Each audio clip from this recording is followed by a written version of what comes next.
Alors, TransferWise est à l'heure actuelle à plusieurs piliers. Le premier, c'est le transfert d'argent d'un point A à un point B. Donc, par exemple, un Britannique qui enverrait de l'argent en France. Le deuxième aspect, ça va être le service aux clients professionnels qui vont intégrer notre API dans leur processus pour pouvoir effectuer les paiements. Et le dernier aspect, c'est quand TransferWise soi-même intègre d'autres banques, par exemple, pour procurer les services de transfert d'argent à l'international depuis l'interface bancaire des clients des banques.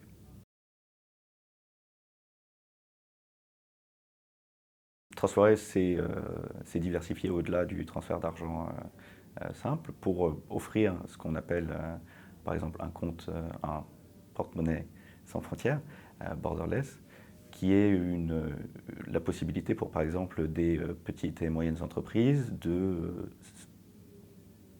recevoir, d'envoyer de l'argent à l'étranger, ce qui est pratique quand, par exemple, des opérations, ces entreprises sont amenées à opérer à l'étranger ou avoir des clients ou avoir des fournisseurs à l'étranger.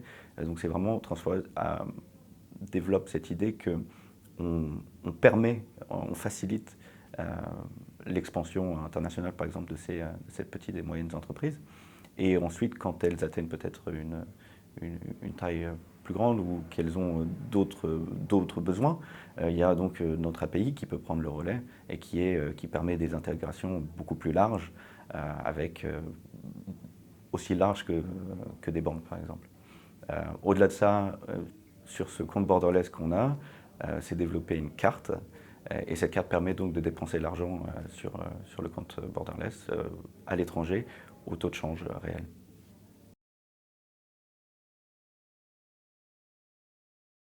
C'était agréable de voir une surprise agréable de voir que autour de la table ronde, tout le monde était assez d'accord pour dire que la relation humaine est importante même pour les fintechs qui ont automatisé autant de processus et que c'était pour créer cette relation de confiance avec le client, surtout quand le service est aussi nouveau. Voilà, on parle d'entreprises qui sont là que depuis 5 ans, 10 ans. Pour créer cette relation de confiance, eh bien, la, la possibilité d'avoir un interlocuteur humain en accès direct au téléphone semblait être quelque chose de capital pour tous les acteurs autour de la table.